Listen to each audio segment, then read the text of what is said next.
Hey, hello, how's it going?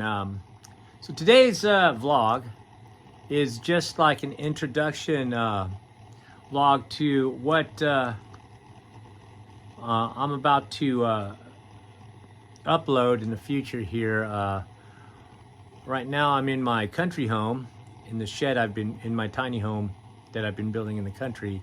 But now I also have another place in the city to where me and my homie Pdawg will be holding podcasts and doing vlogs. And the subject matter for our vlogs is based on two dudes who grew up on the West Coast in Southern California for most of their lives, and how we ended up here in Somerset, Kentucky, Pulaski County. Now, when I moved, a lot of people has asked me, why Kentucky? Even the people here in Kentucky is like, why move here? And this is what these series of videos are going to explain. I've lived in Oxnard, California for over 50 years. I believe 52 years. And then, well, actually 50 years. And then I moved to Central California, up in Campo, which is next to Lodi, which is next to Stockton, California.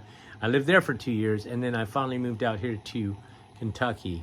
Now, we're gonna tell you our point of views and why, me and Pdawg, why we love it here in Kentucky. And where I come from in Oxnard, California, I mean, I'm an old schooler there. I've been there since 1969 up to 2021. So I've seen that place grow. And I'm just going to be straight up and tell you my feelings about the growth of that place.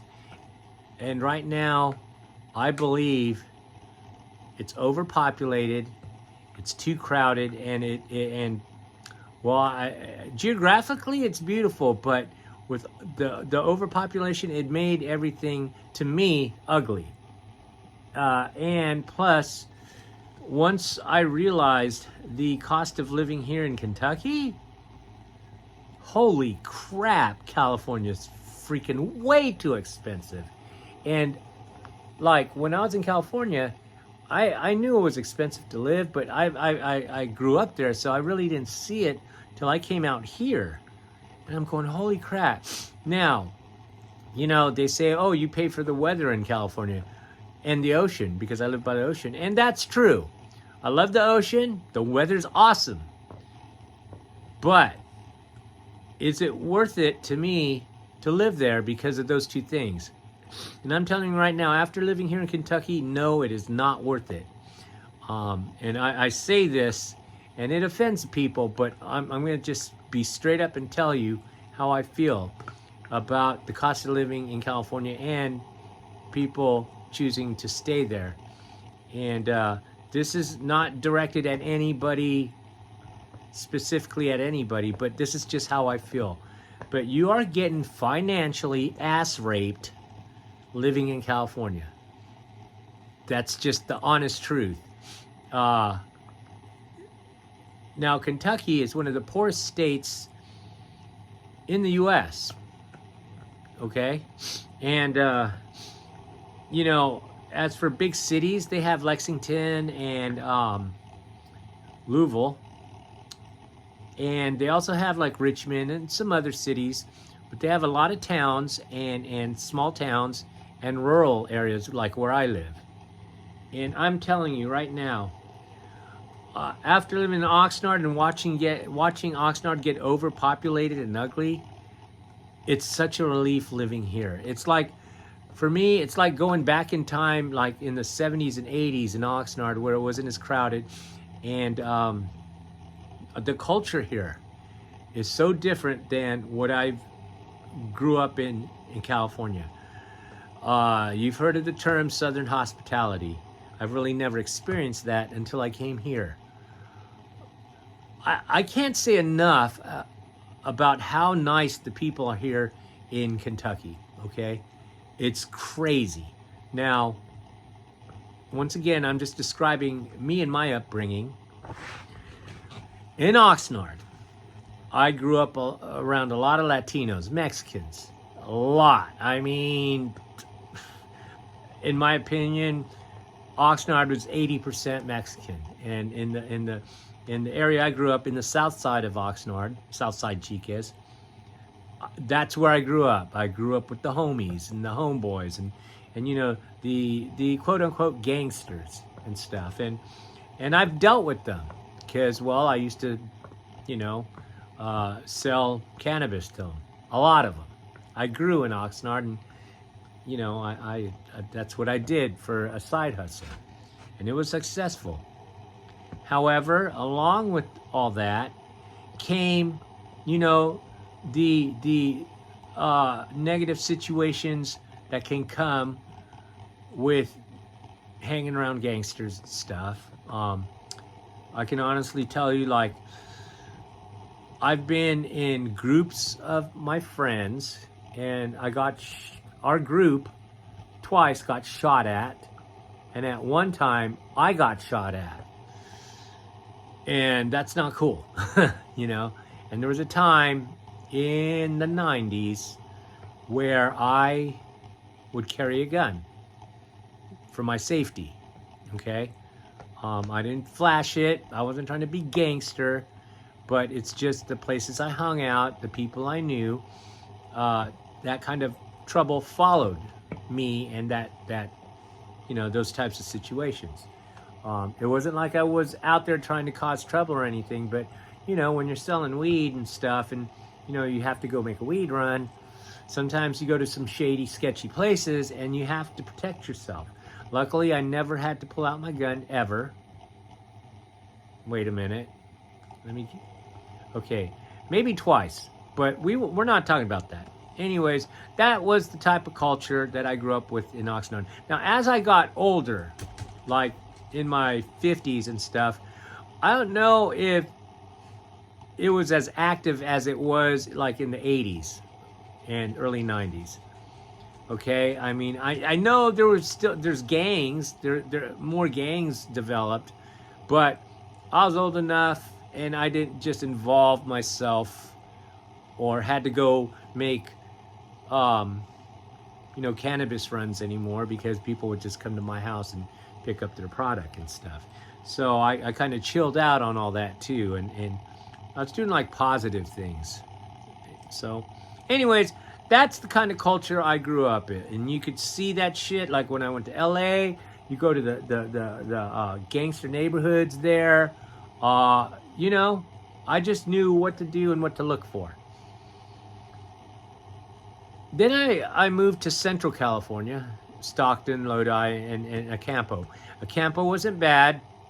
They had a gang there, but it wasn't as like crazy or active as Oxnard. And same with Lodi. However, Stockton, I don't need to explain that if you know Stockton. I would call Stockton Oxnard's evil cousin, because it's the same as Oxnard. Gangs and that kind of trouble, drugs and all that. Anyways, after living there for 2 years, I decided to move up here to Kentucky, not knowing the culture, not knowing shit. All I knew was this: I could get land for cheap. I could build a tiny home here for cheap, something I wouldn't be able to do in California. Right now, I'm on 2 acres on the side of a mountain, and I have this shed, 12 by 32 foot shed that I'm building as a house. And this land was raw, so I had to get it excavated. I had to put in all the plumbing on the outside of the property and on the inside. This house is not done yet. It's still kind of raw. I have some wiring in, some plumbing in. I have water, but the water is only limited to a hydrant outside. It's not hooked to my house. I have an electrical pole that I have access to. I had to get that put in from the city so I could have electricity in this house. Now you're wondering about this light. You see that Jackery power station? That's what's powering this. And I have to charge that every day just to have this light. I have a microwave, but I can't use the microwave. I mean, I can, but it sucks up a lot of juice out of this thing. So, anyways, all this property and all that, I mean, I have 2 acres in the beautiful mountains of Appalachia here, And I don't know if you've ever heard of the Appalachian Mountain Range, but they call it God's country. And wow, I would say that's true. It's beautiful. If you've seen my front yard view, oh my God, it's just fucking. I live basically in the mountains in the forest, and it's fucking badass. My holler, which is my street, a holler is a valley that goes through the mountains, where you have a mountain on this side of the road and a mountain on this side of the road, and it's a valley, basically. My holler's 10 miles long. At the end of my holler, about maybe 6 or 7 miles to the south, there's a creek and a cave just down my street. I couldn't get that in Oxnard. I mean, I could get it in California, like say Northern California, like up where Mount Shasta is, the Emerald Triangle and all that. But the thing is, over there, it's so expensive to go buy. My property here and what I have set up here, if I was to buy this in California, it cost me a few million. Right now, I spent about 60 grand on getting this going. You know, I'll probably spend another 20 to 40 grand to finish everything. Meaning finish my driveway, have all this like set up with insulation and air conditioning and, you know, electricity, all that. Maybe another 40 grand and I could have everything done. And that includes a deck I'm building for this place. Anyways, so that's about $100,000 for 2 acres in the beautiful mountains. And the cool thing about living out here, this is the country where I live in, is that back home, you know, you want to go shoot guns, you have to go way up in the mountains to go shoot or go to a shooting range. Here, I go out in my front yard, start blasting away. It's normal here. Plus, Kentucky is a constitutional carry state, meaning you can carry a gun on you with no permit, no nothing. It could be concealed. The culture here, the Southern hospitality, allows the people here to carry guns legally because here the people respect the law, okay? And I have had run-ins with the police, okay? And I will tell you, compared to the police in Oxnard or in LA, as long as you're cool to the police here, they are cool to you. That Southern hospitality kicks in. Okay, well, I'll just give you my example. Okay, so I was farming. Those of you who know me know what I'm talking about. I was farming. Well, my product was illegal to grow here. And so a helicopter spotted my garden. Next thing you know, a week, 2 later, police came up to my property here. They came up, and I kind of knew why they came up, so I just told them, yeah, you're probably here because of my farming. They go, yeah, and I mean, we were cordial to each other, and because I wasn't about to like be a hustler and try to disrespect. I go, yeah, and I started joking around with them and telling, giving them the information they wanted, okay? Now, the charge they could have given me could have been a felony charge. But instead, because of my demeanor, and I was respectful, they said, you know what, we'll just gonna charge you with a misdemeanor. And to make this long story short, it was just like paying an expensive parking ticket. Slap on the wrist, pay my fine, no probation, no nothing, I'm good to go. And it was such a pleasant experience, believe it or not. I mean, who could say that, right? Okay, so there's that. Other than that, the people in the culture here, I mean, people carry guns here and nobody's shooting at each other. And there are no gangs here in Somerset. There may be gangs in Louisville, but it isn't as prominent as, like, say, LA, Oakland, fucking San Jose, San Diego, Detroit, Chicago. None of that bullshit. And I'm glad. I'm got sick of the city once I moved out here. The possibilities out here are endless, especially for if you're a Californian and you're used to a California budget. You know, you move out here and you save like you do in California, your money will go so far here, so far. I mean, I now have vehicles. I have my dream vehicles I've always wanted. I have the land I've always wanted. All these goals I wanted that seemed distant in California, I achieved here. I have those things now. And I've only been here 2 years and some change. And I just can't tell you how beautiful it is here, literally. I mean, if you've been up to the Emerald Triangle in Northern California, it's beautiful. We're talking Mount Shasta, Eureka, Weed, California, you know, Humboldt, Arcata, fucking everything up north. It's beautiful. It's not like LA or the desert and all that. I'm not saying the desert is bad, but personally, I've grown tired of the desert. I've seen it. So yeah, all this greenery and stuff is new to me. And that's cool, but I dig it. I love it. Where I live here, there's massive creeks, rivers, lakes, waterfalls, caves. They're everywhere here. And okay, I do miss the ocean. I miss the ocean a lot and the good weather. But you know what? I'll trade all that in for what I have now. Because man, me and my friend Pdawg, we're like kids in a candy store here. We're enjoying the fuck out of this place, man. And the possibilities for us are endless only because we're so used to living with a California budget financially. So when we save money here and all that, it's like the money goes way farther. The possibilities are just endless here. Endless here. You want to own 10 acres? You want to own 31 acres? You want to own 100 acres? It's possible here. Now, let's talk about the weather.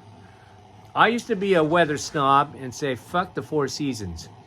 But since I moved here, I got in a very unfortunate situation and I had to live here in this shed during the 4 seasons here for 2 years. And it was horrible. I suffered through it. I'm not trying to victimize myself, but I lived in freezing cold weather and like super hot, dangerous humidity weather in this, what you see here. And it was bad, but I toughed through it because I had no other choice. What that did to me, and living through this weather, it made me more of a man. It made me more resilient. It was something that I didn't know, but I needed. Because when you're living in, like, say, SoCal, you get spoiled with that weather. And, you know, I get it. It's fine. But here, man, it's like now, if I go to California and it's a cold day over there, I would laugh. I'd probably be in a tank top, you know? And like people like back home or back in California, like me, like what I used to, when it was too cold, I'd be, oh, it's too cold outside. I can't enjoy myself. Blah, blah. Ooh, it's rainy. It's gloomy and all that. Now I'd be outside in that shit enjoying myself because I'm not going to let another moment of life be wasted because of these superficial, petty limits I put on myself. Now, you know, okay, here, it rains here like fucking, it's gnarly rain. And I've been out in it. In the thunderstorms, I've even taken showers in the thunderstorms because I don't have water up here, man. So I take showers in the thunderstorms. Lightning storms, I don't go outside because lightning strikes near me and that shit is scary. However, it's also exciting. And, you know, like I have my propane heater on right now. There's nothing like kicking back when it's raining hard, lightning storm. And instead of a fireplace, I have this propane heater on me. Me and my dogs kick out on my couch and we watch movies. It's the best feeling, man. It's the shit. And then when it snows here, I mean, in Kentucky, you only get about 8 inches of snow, and it's enough snow to put ice on the road and it to be dangerous. But it ain't like not like Oregon or Michigan snow where it's 3 feet and fucking really fucked up. So if you're gonna move like back east or to the south or whatever, I would suggest moving around in this area, Kentucky, Tennessee, and all that, because the weather compared to other places is not bad when regarding the 4 seasons and the cold and the hot. Now, when it gets cold here, you end up staying inside a lot. And that's cool because, I go to the gym now. I hang out at the gym, or I stay home. I do music at home, or whatever. I do my hobbies inside. Now, compared to California, I mean, you could do outdoors activities for 3/4 of the year, and that's great. But here, I had to adapt. And what it is, the point I'm making is because like in the summer when it's super hot and the humidity kicks in, it's like a lot of people don't go outside because it's too hot. I, though, kind of got used to it. And sometimes I'd be outside, doing chores or whatnot, and it's like 85, which is not bad.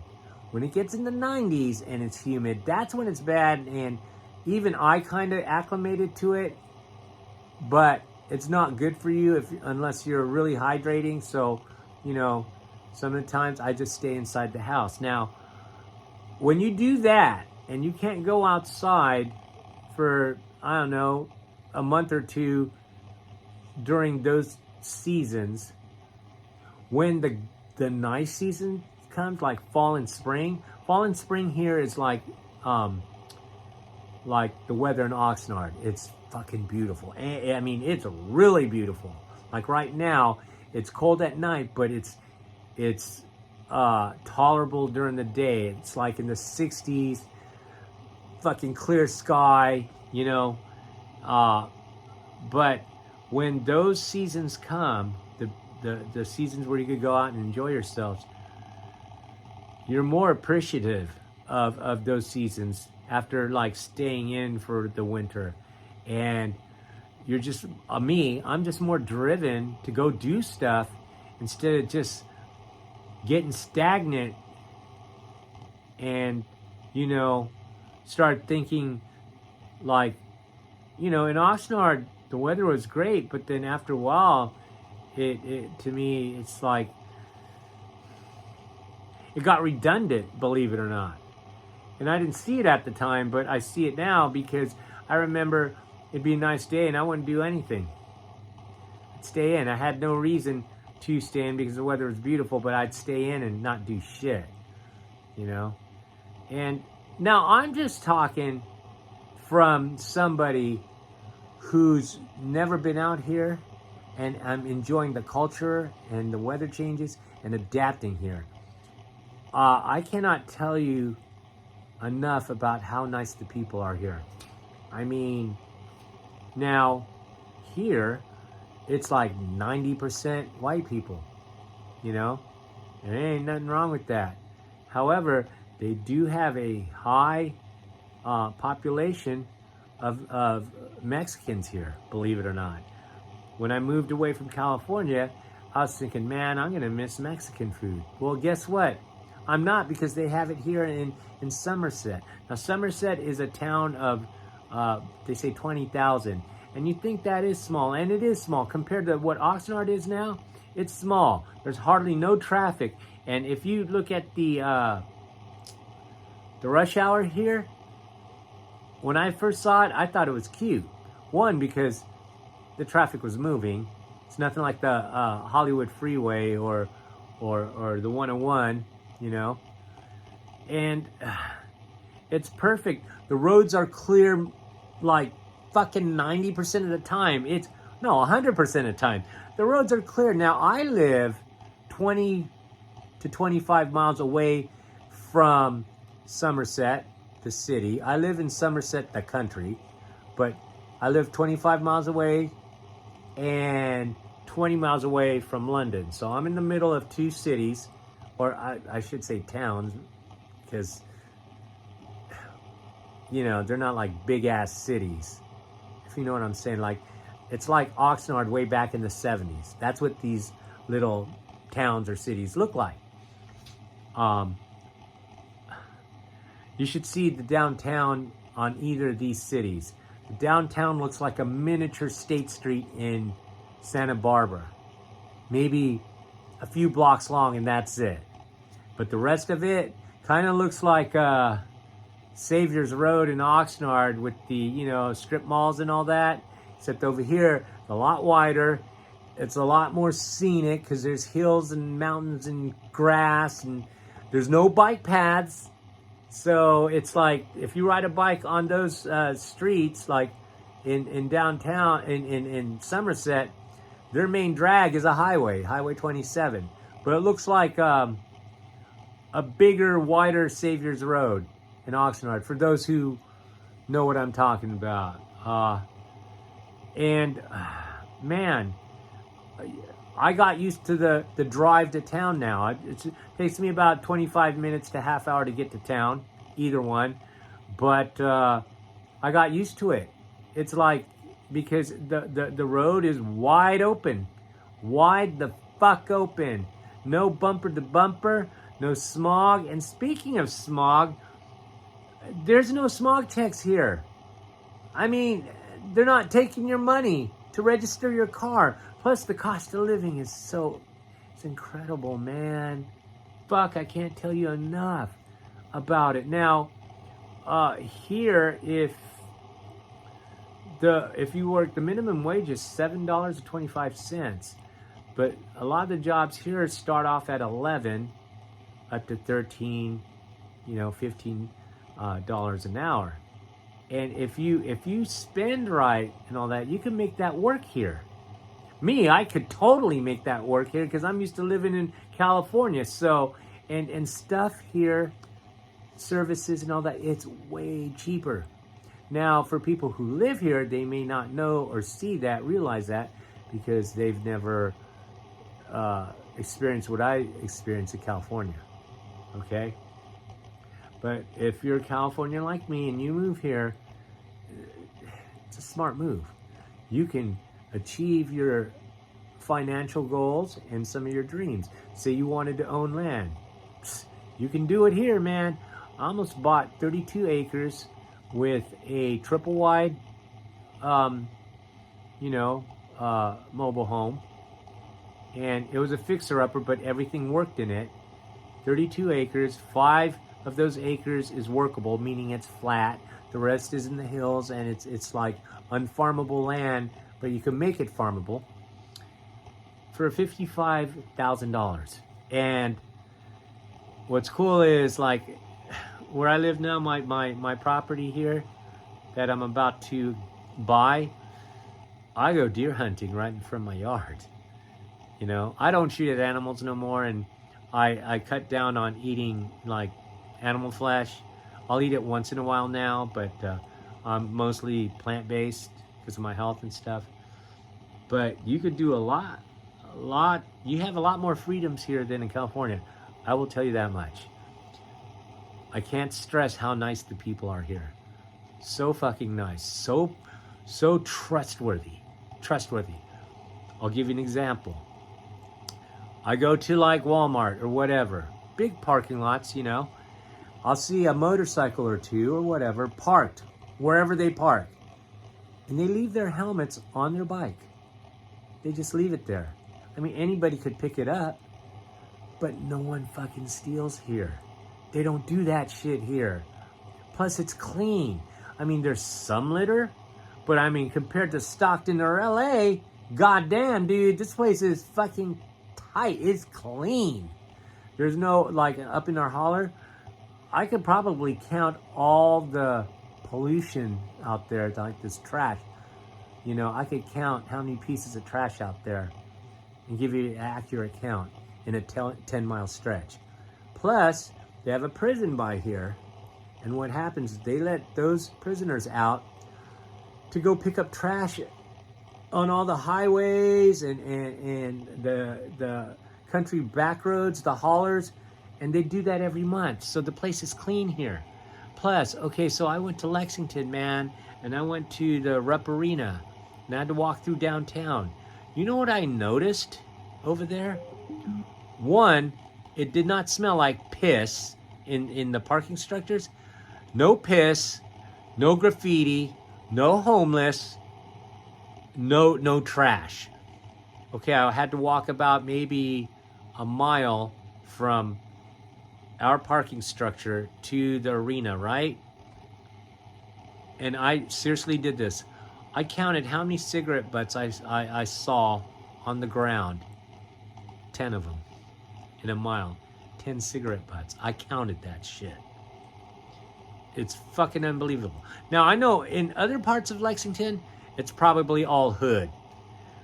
But I can safely say it's not hood like fucking LA or Oxnard. It's not like that, man. You know, I mean, it could be scandalous and there could be gangs. And I mean, I haven't heard of like the shootings that may or may not happen there. But not like I hear about it like in Oxnard or Los Angeles or Oakland even, you know, where there's crime all the time. Stockton even, man. I've seen the homeless areas in Stockton, and that shit compares to Skid Row, if not worse. It's fucking fucked up. Anyways, I'm going a little long with this video. I just wanted to do a starter video of what me and Pdawg are about to present to you in our vlogs. And you'll see us record our vlogs at our other place, at the apartment that we both live in now. I'm staying there only because I'm not going through another winter here in this unprepared house, and I'm not going to freeze my ass off. And now that I can afford to live at my homie's house that has utilities and a warm place to stay. And I repeat, this year I'm not going to fucking freeze, because that shit humbled me. And it doesn't make me feel as unintentionally entitled, like for example, going number 2. Since I've lived here, I've been going number 2 here in a fucking bag, and then I have to get rid of it in the trash, and all of my life I've never had to do that. And at first, when I started doing that, I felt uncomfortable. Now I could fucking shit anywhere, I don't give a fuck, which gives me freedom. Fucking freedom. Living like this is almost, it's like living like homeless. And I know you see all these guitars. I've had these guitars since Oxnard. They're hanging here. Does that mean I'm rich? Fuck no. Fuck no. This is just stuff I brought from Oxnard. But I lived in this fucking surrounding here like a goddamn homeless person, man. I couldn't take showers, so I had to use baby wipes and take what my niece calls a whore bath. I did that for 8 months, man. And then finally, when I got my water working, I started using my hose and taking showers. And then I got brave enough to just go outside in these thunderstorms and start taking showers. And then finally, when I got financially stable, I started going to town to my gym to go take showers.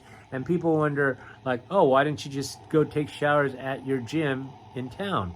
Well, to do that, it's a 50-mile round trip. And I didn't have gas money at the time. So yeah, I lived a really fucked up start here. It was fucked up. And once again, I repeat, I'm not sitting here trying to make anybody feel sorry for myself or feel, oh, I'm victimized. No, I had to do this because of a bum deal, and it was fucked up. I was fucked up living that way, and now I'm still living that way, but I'm financially stable, so it doesn't bother me as much, because if I wanted to, I could just go to the other pad and stay warm. And the reason why I'm still out here is because I want to make sure that I don't forget how I live And I don't want to become entitled or spoiled or any of that shit. I want to keep this like real in case shit happens again or shit hits the fan with this whole country and you have to live off grid. I'm prepared for it now. Other motherfuckers will probably panic and be depressed. Me, it's like another fucking day. I'll tell you one more story, okay? So, last year sometime during the winter, the power went out for like 3 or 4 days, right? I didn't know because it's like that every day. So my brother-in-law goes to me one day, he goes, hey, I bet you didn't know the power was out for the last 3 or 4 days. I'm like, what? Really? In other words, it was just another fucking day for me. I didn't care. And, it didn't upset me because, of the way I was living. And that's the one blessing I got out of living like a homeless hobo transient, is that I had to learn how to survive, and I didn't get comfortable with it, but it was more tolerable the more I got into it, But I mean, right now, the thought of living through another winter fucking triggers me. Like living through another winter in here triggers me. But now I'm capable to not freeze and go to my safe house and be warm this winter. So, but if I was to get homeless again and say I would have to live in my car, I'd be comfortable with that because it was a lot more comfortable than living in here. At least my car would have heat. As long as I have money to run my car, it would have heat and air conditioning, and all I have to do is bring a toilet seat and bags. I could use the toilet in my van. I have a van, and I already made a bed frame for my van, and I have a cushion for it, so I could I could live in my van, and I'll be fine, and in case shit hits the fan with this country. So I'm prepared, man. I'm prepared. Anyways, I know I went long enough. There'll be other subjects that me and Pdawg will bring up, and we're gonna make a comparison. What we're doing is what I'm doing is comparing what it was like living in California and now living here. And I will tell you this much, man. Even though I went through some grief and all that when I first got here, I'm glad I made it through, and it's gonna be smooth sailing from here on out for the rest of my life. Because I won't have to deal with struggling anymore. And if I stayed in California, I would have struggled even more. And that's just the honest truth. And we'll get into that in the future. Our future blogs, and I'll explain everything. Now remember, I'm not talking shit about California. I'm just telling you my experience because I lived there and now I live here. So everything I say is based on boots on ground experience. So I'm not just fucking looking this shit up on the internet. I'm living it, and I'm just relating it to y'all. Okay? So, and if it offends you, I'm not out here to offend anybody, but I get real passionate when I talk about this shit, because if I knew this was out here like beforehand, when I was living in California, I would have moved the fuck out of California a long time ago. So I'll leave it at that, and I look forward to doing these future vlogs with Pdawg. We don't have a name for it yet, our vlogs, but we'll figure one out. And yeah. So with that, I'm out. Peace.